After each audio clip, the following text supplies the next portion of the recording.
This is an update on Matthew Boyd's discussion of COVID-19. So Matthew, could you give us a review of your education and general background?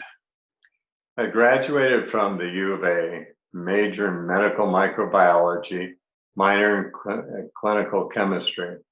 I had an internship at the University Medical Center in clinical laboratory sciences, certified as a clinical laboratory scientist, certified by the American Society of Clinical Pathology as a MTA-CP medical technologist. And I worked in various clinical laboratories, including reference labs and hospital labs and all sections of the laboratory. I was hired to represent a microbiology supply company in the Southwest selling microbiology supplies to industrial research and clinical labs in 5 states. And I'm retired now. As we sit here on June 20th, 2020, there are over 120,000 deaths from COVID-19 in the United States, about 121,000. Yes.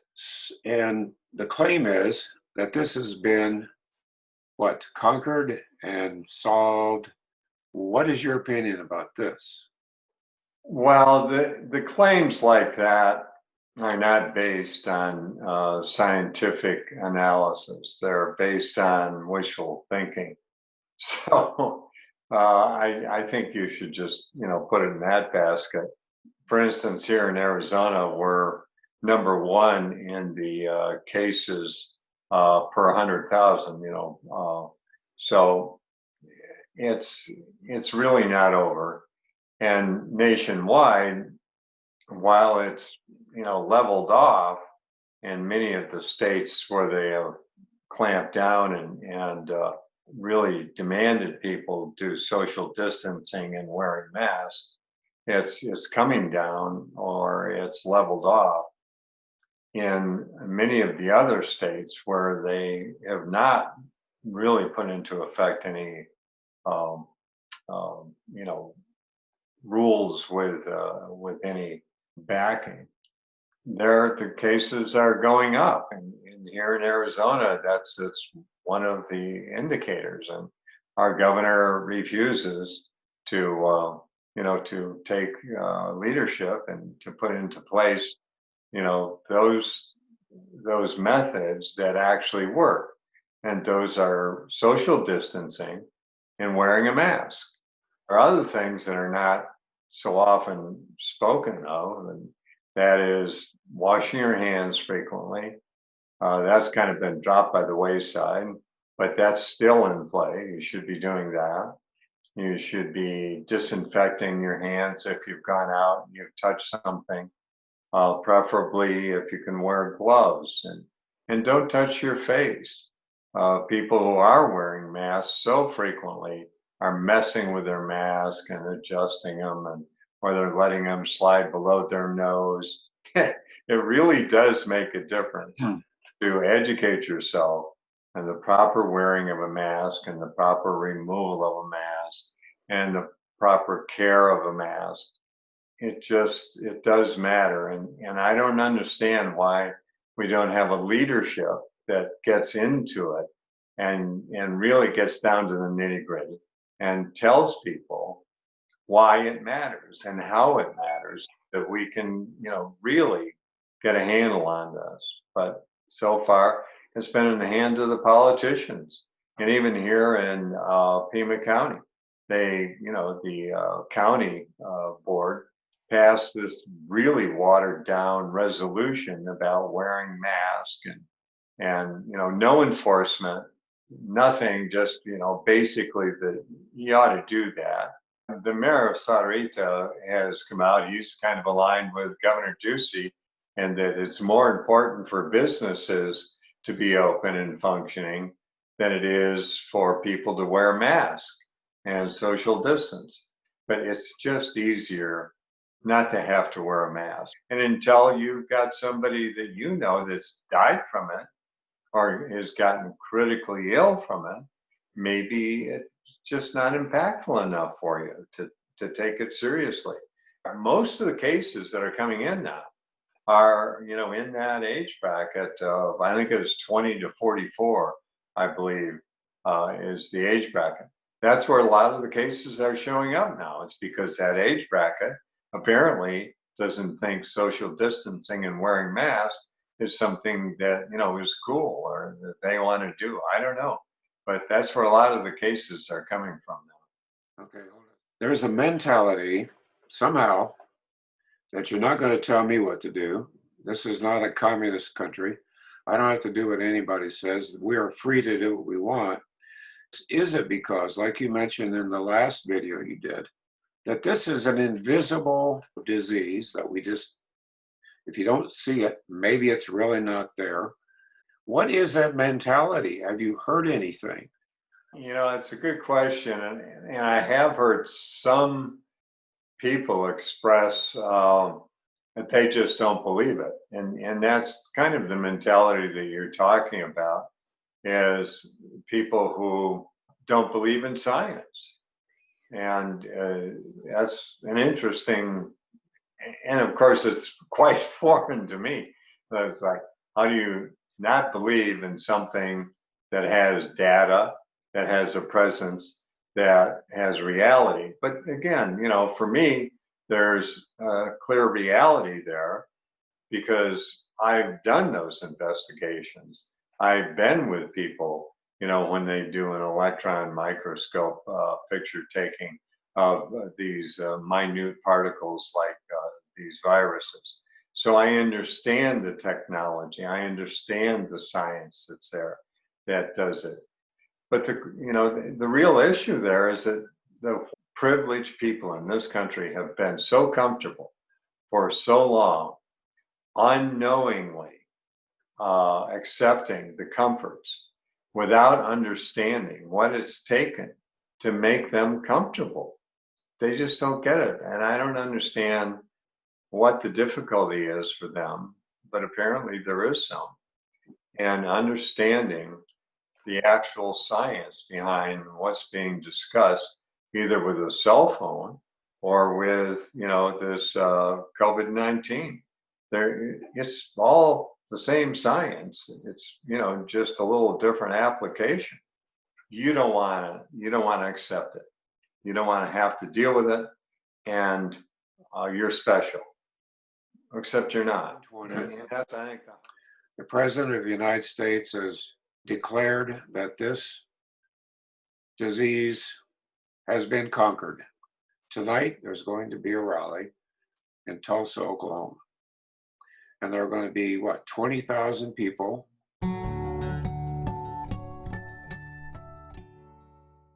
gathered together closely for 2 hours. What do you think is going to happen? Let's make a prediction and we'll come back in a week and we'll see what happened. well, yeah, I don't know that I would come to me as the prognosticator, but I'll tell you what I'm pretty clear is going to be going on inside of that arena. They have, in most arenas, a way of managing air, and they, take the air and suck it out and blow in cooler air, and they, fix the temperature. So there is some airflow that happens in there, but it's not like you're out there feeling a big breeze blowing through. And so most of the air that's there is intermingled with the people that are there.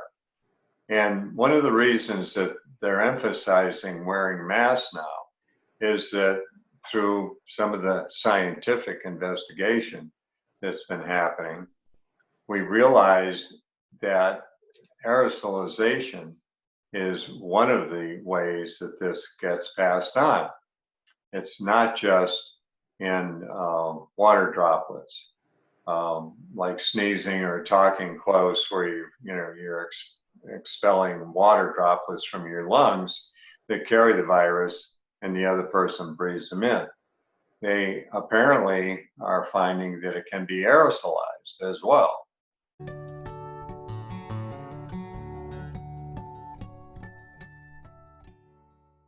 Which means that they will they will maintain their presence floating in the air. And some investigators, although I find it hard to believe, say that it's even up to 14 hours that it can stay there. Well, the air exchange in there is probably going to be better than that, but it still could be 2 hours, 3 hours. It's going to be in the air. And if anybody in there with symptoms or without symptoms is talking or shouting or, otherwise coughing or sneezing, anything, they're now aerosolizing that virus, and it's going to spread, and it's going to spread to an awful lot of people. And the people that leave there are going to leave there having been inoculated with this virus, and we'll see how well their immune system takes care of it. But chances are there's going to be quite a number of them who come out, get the disease, go symptom free for 4, 5, 6 days, and contact God only knows how many people and spread the virus that way. There's going to be a huge plume of positives coming out of that event. And it's just completely, from a scientific point of view, data driven, completely irresponsible to carry on and have that event. I'm guessing that very few people in that crowd will be wearing masks. How many would it take for that to spread to the rest of the people in that arena? And let's say 5 people spread throughout the arena, had it. What happens as a result if you could see the virus? I don't know if I can explain it well. In essence, if someone's got the virus, every time they talk or cough or yell or sneeze, they are now spreading the virus into the air around them. And in that short a period of time and in that small a crowd, that virus some of it will get inhaled by people around them. Others of it will just float off into the air, aerosolized, and get to people.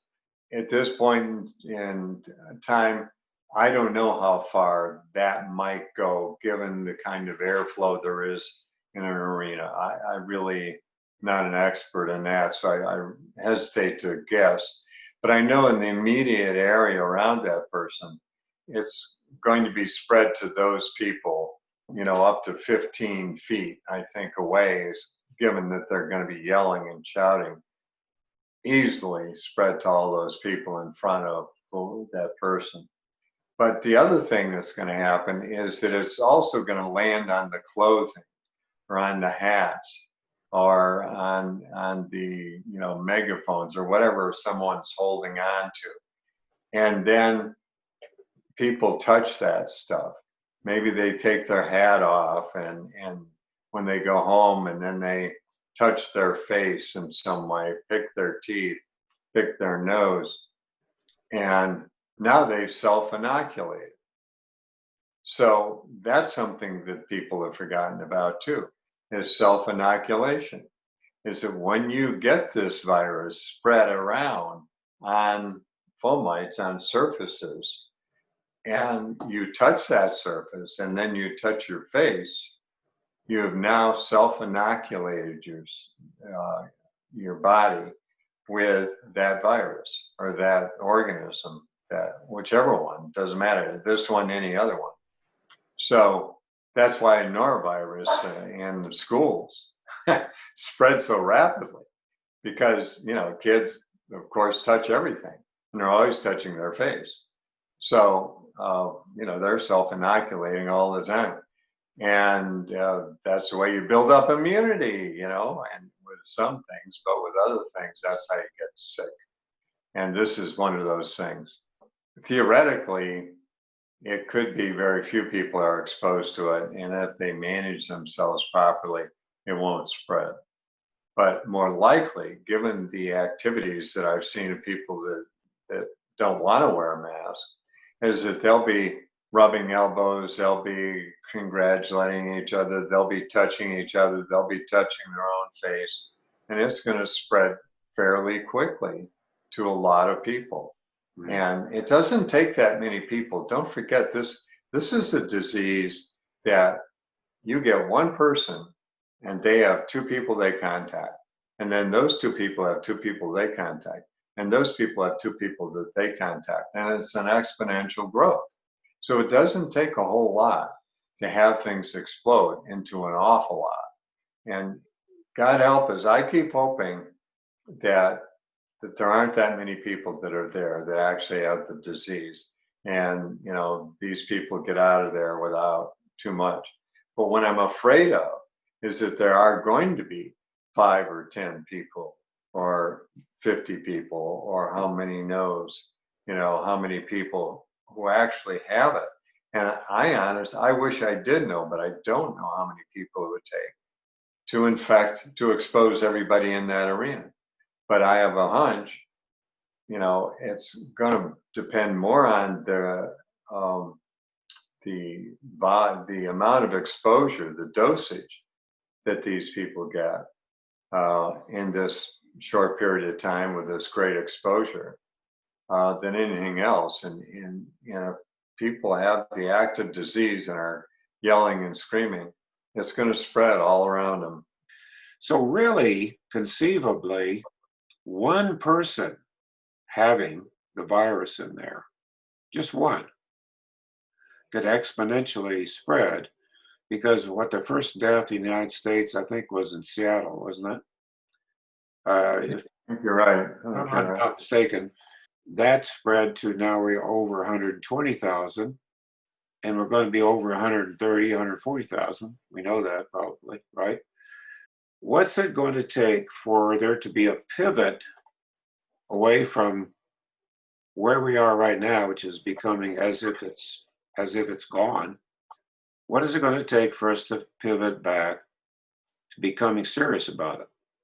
So would it take a jump, let's say a 3 times or 4 times jump for people to get serious, or will that even make a difference? Of course, you don't know. I'm sure you don't know that, but Yeah, I don't know that we can turn it around. Let's put it this way. Most of the people who are in denial about this are acting like addicts. I'm not sure what they're addicted to, but apparently something that's keeping them from wanting to deal with this. And it's unfortunate that we don't have some effective leadership in this. We have effective leadership trying to distract us from that this is a serious, serious thing. And so I don't see that it's going to go away anytime soon. And unfortunately, this has ended up in the hand of the politicians. And it usually doesn't end up very well. What we need some real, honest to God, scientific leadership for this to get turned around. And what that leadership would mean that we need to stop and socializing with people that are not in our household.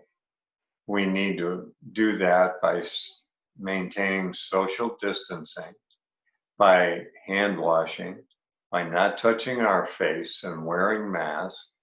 And by doing this, just absolute 100% for a month. We just need to stay away from each other for a month. And when we have to be next to each other, we have to be fully protected in our clothing. And we have to be responsible for having been in connection with someone else outside our household and be appropriate in the way we clean ourselves off or the fomites, the pieces of like groceries and stuff we bring home, to take care that we have washed those off or cleaned those or otherwise, isolated until we could cook them and to make sure that we're keeping our space around us clean wherever we're, like in our bathroom or in our kitchen. We just need to be adamant about that. Now, how that is going to happen with people, I'm not sure how to get that message across so that people can just be committed to that. But we need everybody to be committed to that at the same time. That's why we need leadership. Because I'm telling you, when these people start having relatives or, close friends or their children dying from this virus and there's nobody to blame, then that is going to be difficult for him to still win the election. He's losing his popularity now. It's below 40%, I just read. So that's something is concerning for the people in his camp. Just people need to persist and need to, people who know better need to continue to know better and not engage in this ridiculous game. If we had more testing, we that would help us to get a handle on The twisted logic of that, the reason that there are more cases and more deaths is because there's more testing. I mean, just it. try to Well, wrap your brain around that. You're making very good points. But the point you made in the last video about if we could actually see this, it would make a difference. But we're not going to see it. no, and there's too many people that need to have it come up and actually bite them for them to get that it's real. And I'll tell you, speaking of biting, I don't know if you've seen this, but it's been reported in the literature that they have found cats can pass it, domestic cats. So if you have cats, you better not let them out. But if they come into contact with anybody, and dog petting, probably not a good idea either. I mean, it's again, if nothing else, it's a fomite. But we don't know. It's a novel virus still. We don't know everything we need to know about it to know how to contain it. So you have to assume it's everywhere and you can pick it up with almost anything that you do. So if you act like that and you keep yourself safe, then that's the best thing that I can say to do. And the people that aren't going to accept it are not going to accept it, and it's probably going to be something drastic that has to happen before they will, wake up to it. A novel virus means we don't know enough about it. Is that what it means? Yeah. Novel is new. I mean, it means new. Okay. And it is a new virus. Although it's related to other viruses, it's brand new in many ways, the way it acts and how infectious it is and how it gets into our bodies. All these things are subtly different than the previous coronaviruses that we've had out there. And this one is quite lethal. There's some other wishful thinking that the vaccine is just right around the corner. It's going to be here any time. And explain why, once again, why it's not going to be here at any time before the election. Definitely not going to be here before the election. Let's put it this way. What they've said about the one vaccine that they're going to be trying out with full-blown testing is that they've tested it so far so they know it's safe. So that's all they know about it, is that it doesn't kill you. They don't, I mean, in the limited testing they've done, they found that this vaccine will not kill you. It won't make you sick. And so now we're going to test it on a whole broad range of people.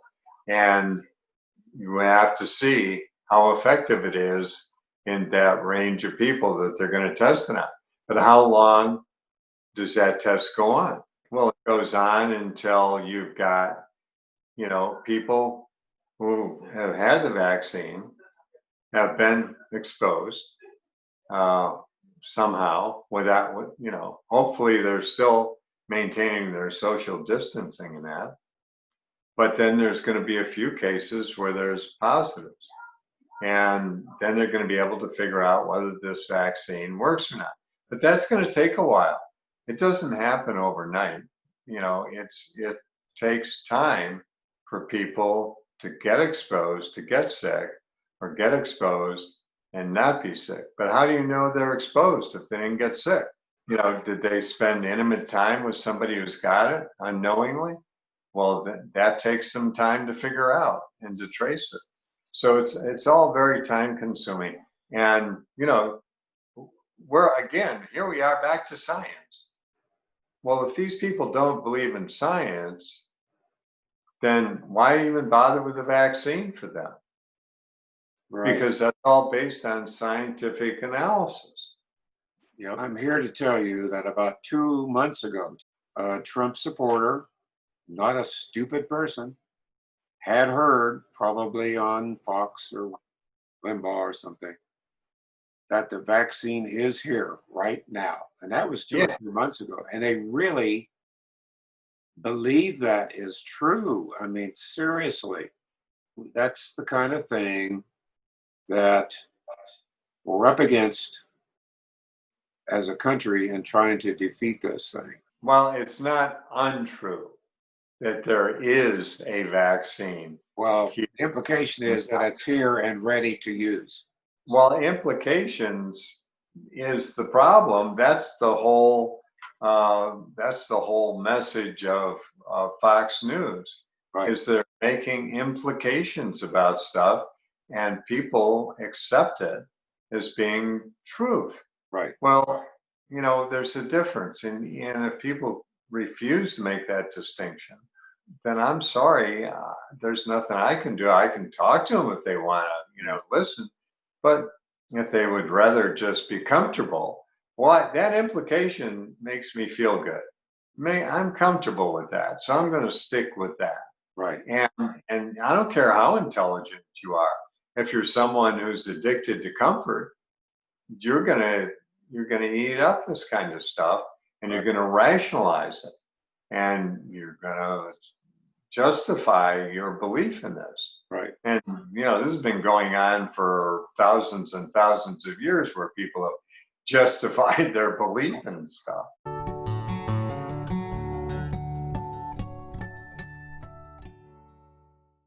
All right, Matthew, 2 rallies were held since we last talked. One in Tulsa, one in Phoenix at a church. What is your evaluation of what happened at those 2 places? Well, what my evaluation is that it was unfortunate. The rallies included a lot of people without masks, and if anyone there has COVID and is not one of those people that has a pre-existing condition, they could easily have spread it to most of the people there. It was too long a period, and there was a lot of exposure coming in and out. And the one in Phoenix, oh my God, they were packed in there, all those young kids. And I'm still holding my breath about what's going to happen in there if there were people in there that are carriers of COVID-19 but are asymptomatic. Then there's an awful lot of people in there that are going to suffer with that.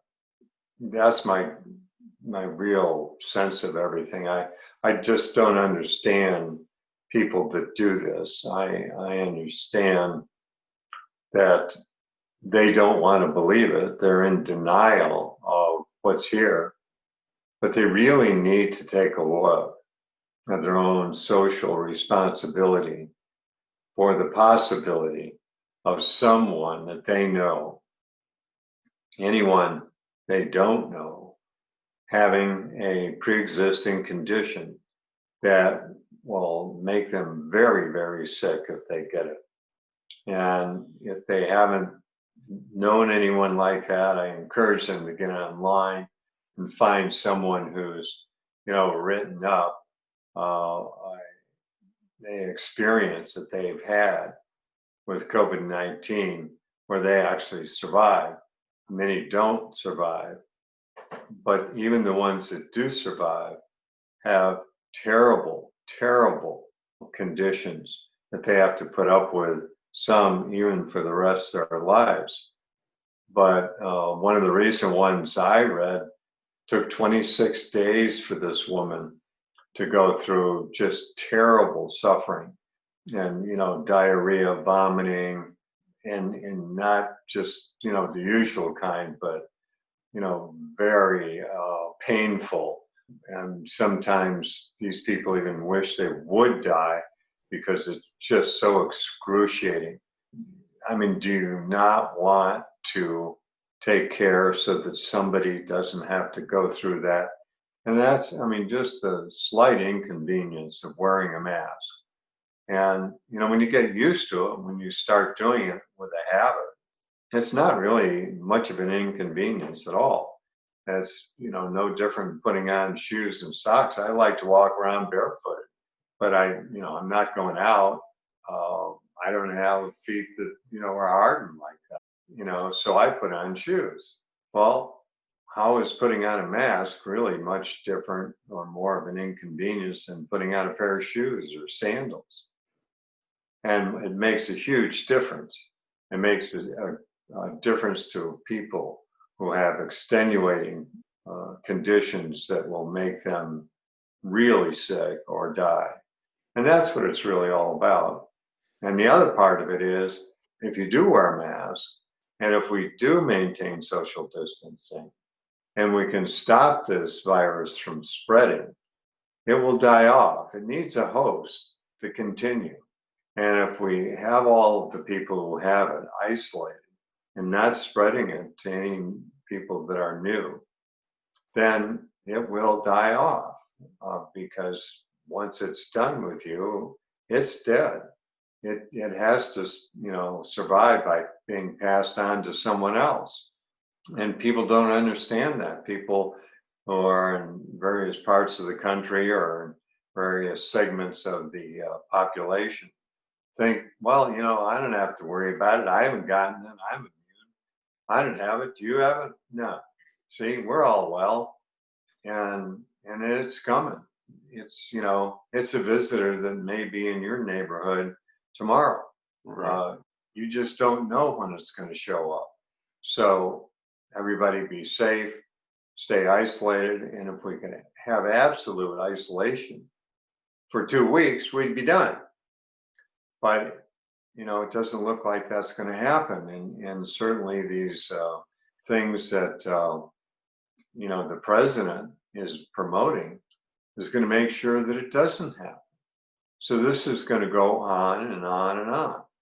And why? Why would these people do it? I don't believe that they don't understand that what they're doing, and it's just, I think, a terrible travesty.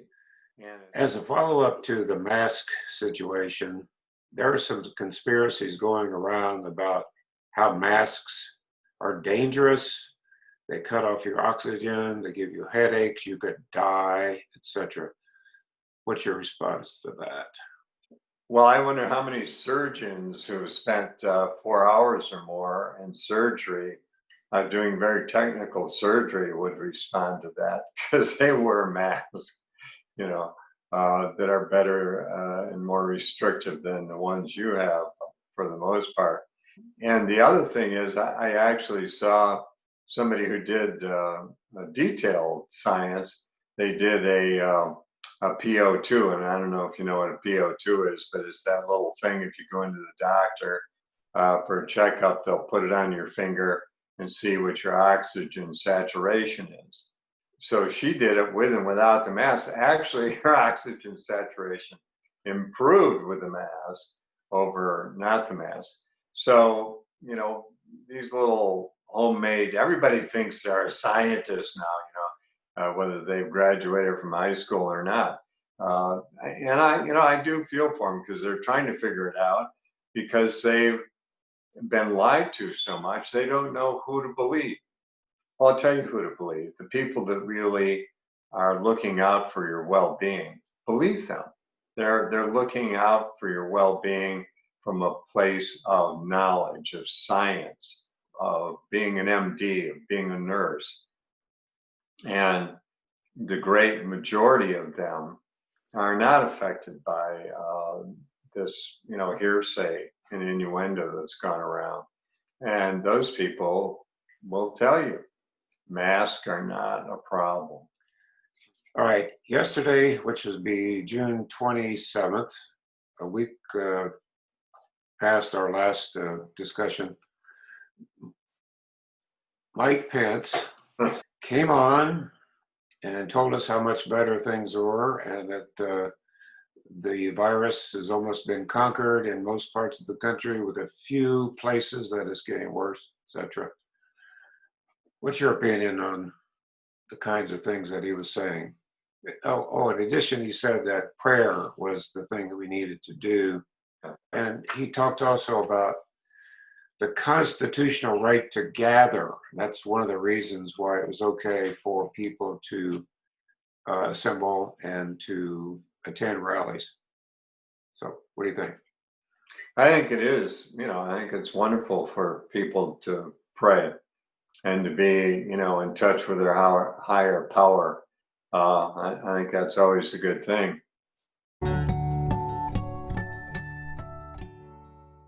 We have a linear life here, and we have things that we need to take care of to live day to day. And those things now are advised by scientific understanding. And science is a methodology, it's a formalized way of validating whether something is useful or true. And we have some very knowledgeable scientists who are telling us what is really the best way to deal with this pandemic. And we should be listening to them. We know that from talking with my brother-in-law, Nobel Prize winner, who is in touch with many of these people, because his study was in immunology, and they have a basic vaccine structure.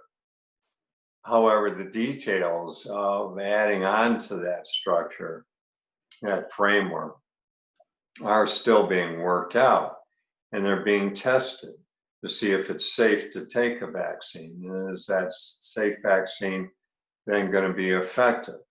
Then we can decide whether it's useful for broader use. But in the meantime, there's a very easy, essential thing to do: social distance, wear a mask. And, people gathering together in crowds, yeah, sure, go ahead and gather together in crowds if you want to pass the virus on. But you have a greater obligation to one another, I think, than your desire to gather together in a crowd. Is that if you're going to gather together, like the demonstrators, many of the demonstrators maintained social distancing, wore masks, and kept each other safe in case one of them was, infectious with the virus. And you can do that, but to just say, "Oh no, mask, that's weak. You look weak."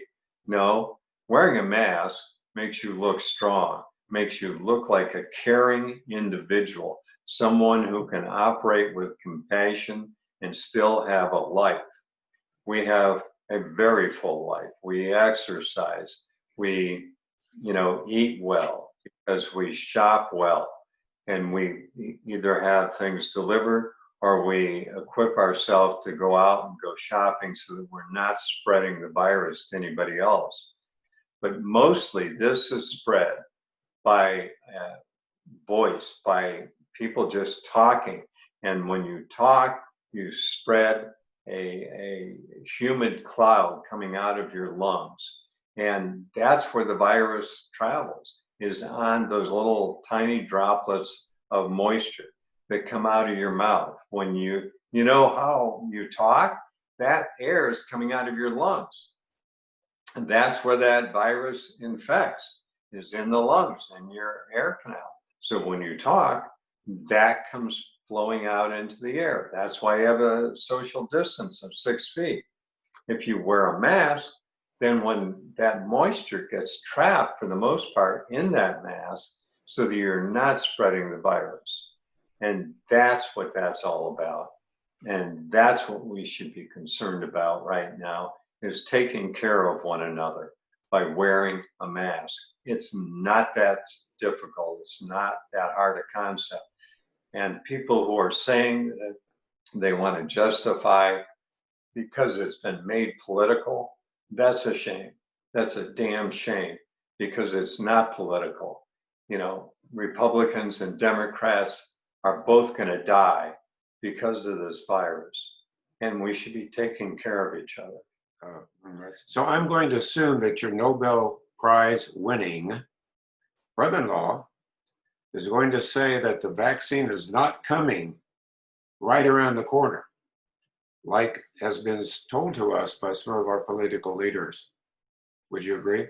Well, yeah, he said, it's ready. They're ready for it, but that's different than saying that it's ready to be used, Right.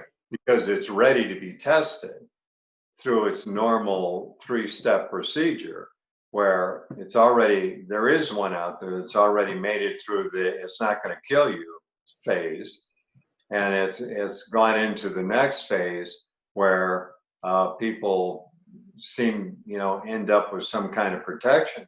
But when you do that, you're exposing people to the virus. These are people who are going to be exposed to the virus. So, that's a little iffy too, about, who wants to volunteer for that.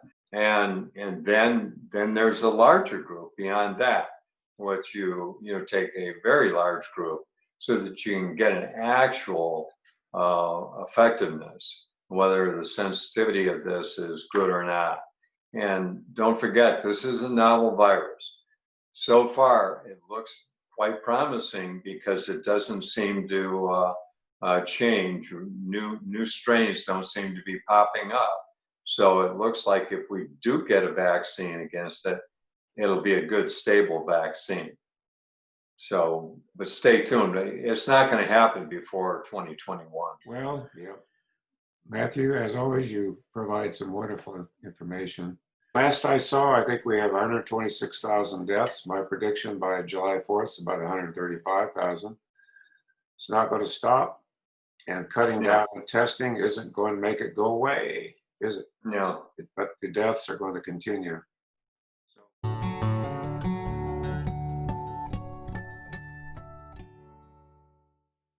Viruses getting into the body, they recently discovered with a coating of sugar, if you will, carbohydrates, but they call it a sugar coating. And it then disguises the antigenic sites on the virus so that the body can't see it, doesn't recognize it as foreign, because it's quite familiar with sugar. So that's the way it sneaks in and can infect you, because the body won't recognize it and attack it because it's sugar coated.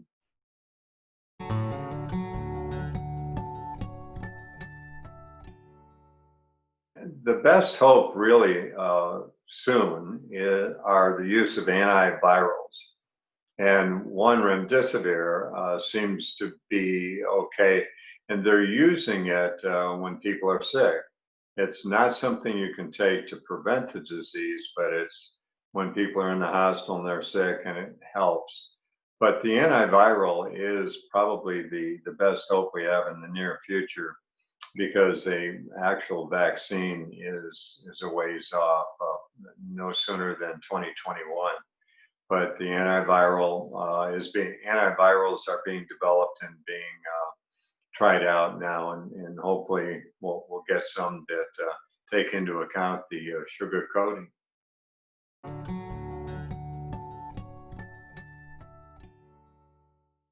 Finally, please consider this. The virus that causes COVID-19 is a new kind of pathogen that we have never had to deal with before. Doctors who must work in the hospitals are struggling with the unique presentation of this disease. It's going to be with us for a long time, and we need to change our behaviors for the good of everyone. Stay home as much as you can. Wear a mask when you go into public places. Maintain the physical distancing of 6 feet or more. Wash your hands frequently. And do not touch your face with unwashed hands. And if you're out in the store and you come back, take your clothes off, strip down like we do, and make sure you're not carrying anything into your house, and treat the objects you brought home as foreign. Let them sit out in the garage for a couple of days or wash them down, but be very careful. Stay healthy. Well, Matthew, thank you so much for the great information you provided. And we'll do what we can to get the word out.